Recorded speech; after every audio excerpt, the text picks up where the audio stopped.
올해 55세인 리차드는 영국에서 손꼽히는 자수성가한 벤처 사업가로 유명합니다.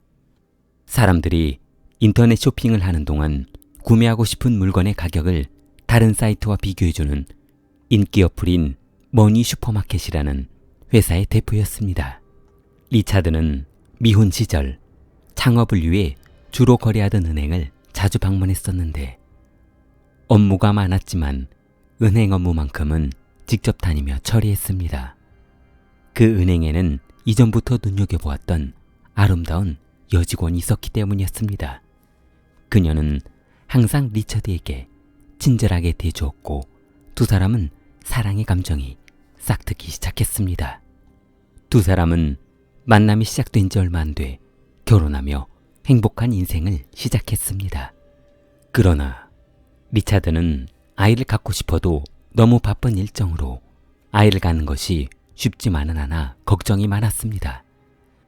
리차드는 결혼 후에도 매일 바쁜 회사 업무로 집에 늦게 돌아오는 날이 많았는데 7년이 지나서야 어렵게 첫째를 임신하게 되었습니다.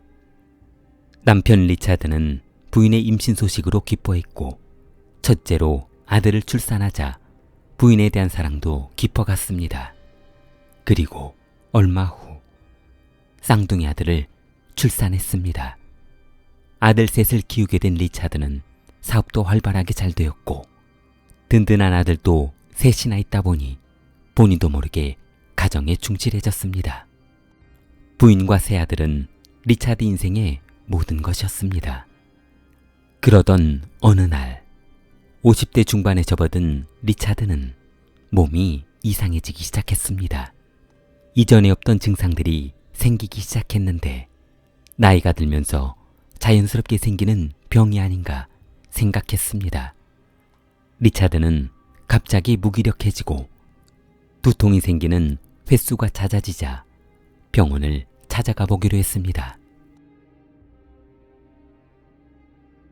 2006년 8월 올해 55세인 리차드는 무기력증으로 병원에 방문해 검사를 받았는데 병원에 방문한 김에 의사의 권유로 종합검진을 받아보기로 했습니다. 얼마 후 리차드는 검사를 마치고 의사에게 충격적인 말을 듣게 되었습니다. 본인이 모르고 있던 유전병이 있다는 것이었습니다. 병명은 낭포성 섬유증이었습니다. 기억하기도 힘든 병명을 의사가 늘어놓자 리차드는 너무 놀랐습니다. 의사는 이 병은 유전이라서 만약 리차드에게 형제가 있다면 분명 형제도 이 병에 걸려 있을 것이라며 확인해 볼 필요가 있다고 했습니다. 그러나 평생을 아무 이상 없이 살아온 리차드는 의사의 말을 신뢰하지 않았습니다. 왜냐하면 그동안 살아오는데 아무런 문제도 없었고 생활하는데 전혀 문제가 없었기 때문이었습니다. 단지 최근 들어 몸이 빨리 피곤해진다는 것 말고는 별다른 증상이 없었기 때문이었습니다. 리처드에게는 여동생이 하나 있었는데 여동생도 마찬가지였습니다. 여동생도 특별한 건강상의 이상 증상은 없었습니다. 리차드는 어쩔 수 없이 의사의 권유로 여동생을 검사한 결과 충격적이게도 여동생도 리처드와 같은 병인 낭포성 섬유증에 걸려 있었습니다.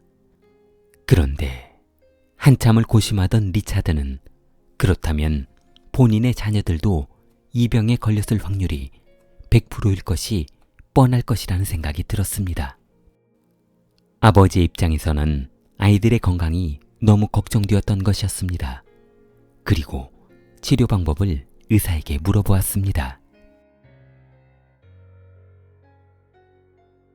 리차드는 본인이 낭포성 섬유증에 걸려 있다면 3명의 아이들 모두 이 병에 걸려 있을 텐데 치료할 수 있는 방법이 있냐고 의사에게 물었습니다. 그러나 의사 선생님은 리차드에게 충격적인 말을 했습니다. 낭포성 섬유증에 걸린 남성은 불임이라는 것이었습니다. 그렇다면 의사 선생님의 말대로라면 리차드는 불임이라는 말인데 리차드는 아들이 셋이나 있었고 그것도 20년을 넘게 키운 아들이었는데 상식적으로 말이 안 된다고 생각했습니다. 리차드는 의사에게 혹시 다른 사람의 검사 결과와 바뀐 것은 아닌지 다시 한번 검사하자며 재검을 해보았습니다. 그러나 검사 결과는 똑같았습니다.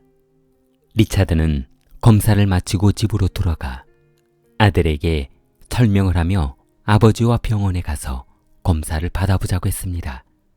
아들은 영문을 모르고 아버지를 따라 병원으로 같이 갔습니다. 그러나 충격적이게도 큰아들은 낭포성 섬유증에 걸려있지 않았습니다. 리차드는 설마 하는 마음에 둘째 아들을 데려와 또다시 검사해 보았습니다. 그러나 둘째 아들도 낭포성 섬유증에 걸려있지 않았습니다. 그렇다면 설마 하는 마음이기는 하지만 리차드는 이 두 아들이 본인의 자식이 아닐지도 모르겠다는 생각이 잠시 들었습니다. 그리고 마지막으로 셋째 아들도 검사해 보기로 했습니다. 그러나 충격적이게도 셋째 아들도 이 병에 걸려있지 않았습니다.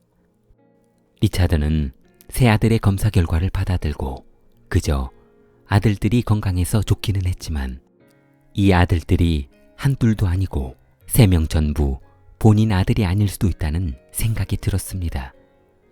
리차드는 세 아들과 유전자 검사, 친자 검사를 해보기로 했습니다.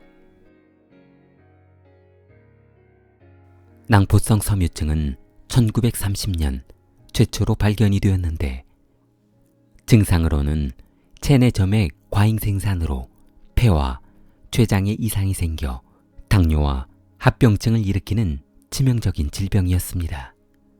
남성이 걸리면 거의 모두 불임이 되는 엄청난 질병이었습니다.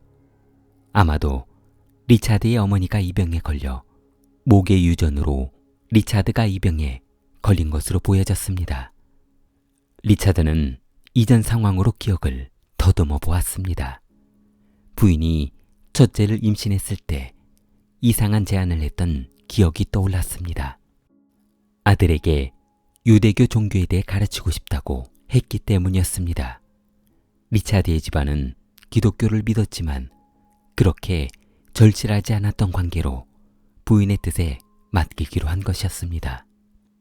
부인은 큰아들을 유대교에 보내 교육을 받게 했고 이름에도 유대인 이름을 넣을 정도로 믿음이 강했습니다.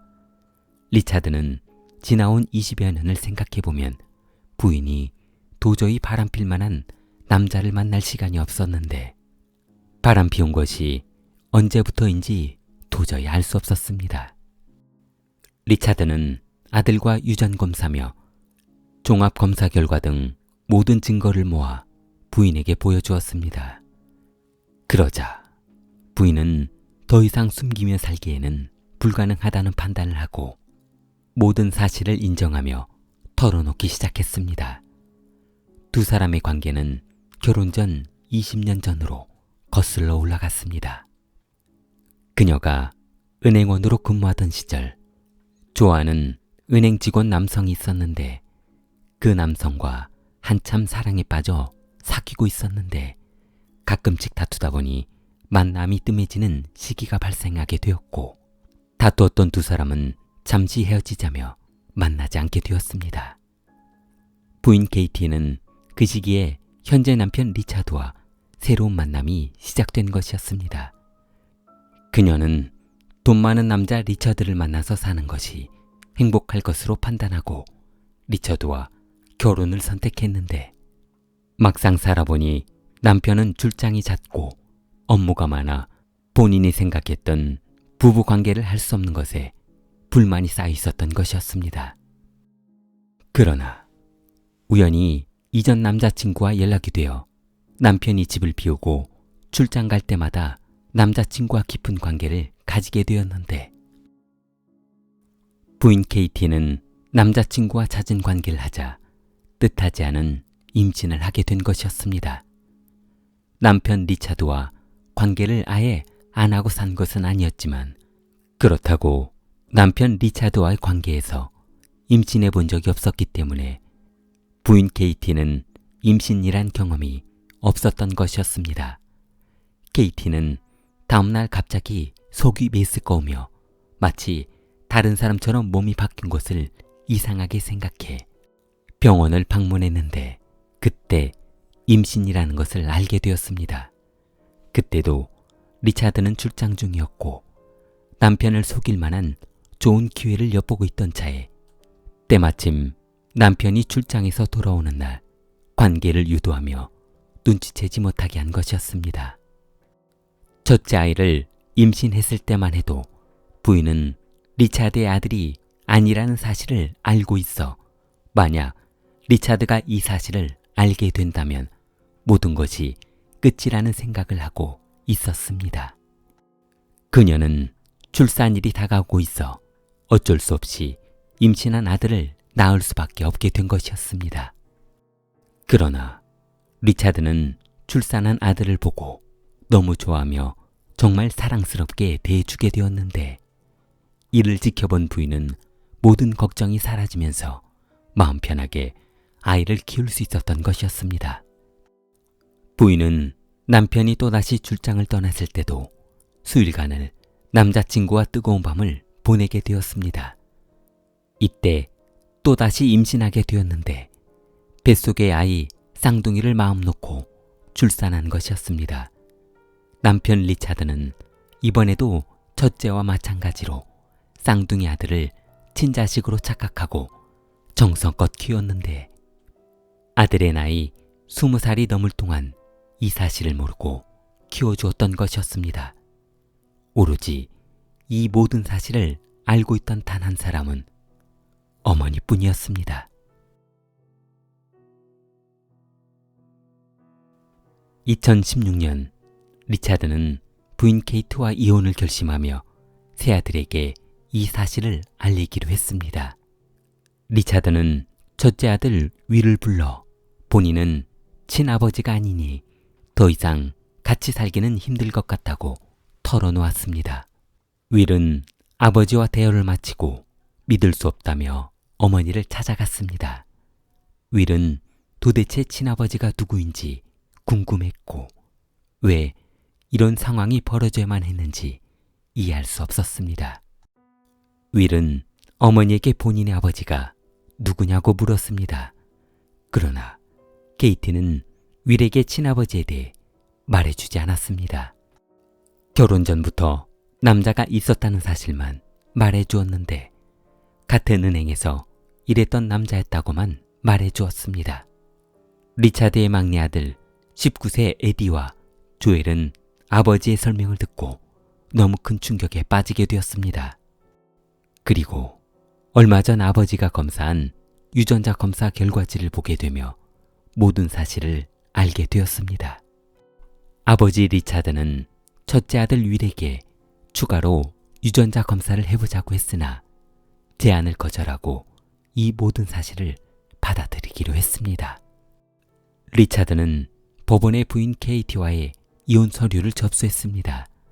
또한 결혼 사기 소송을 진행했는데 결혼 사기 소송 결과 승소하며 비교적 수월한 이혼을 할 수 있게 되었습니다. 리차드는 친자를 포기하고 부인에게 위자료 약 3억 원을 지급하며 이혼을 마무리할 수 있었습니다. 3년 뒤 리차드는 재혼하며 새로운 가정을 꾸리게 되었고 부인 케이티는 재혼하지 않고 새아들과 살고 있다고 합니다. 좋아요, 구독 부탁합니다. 킬리였습니다.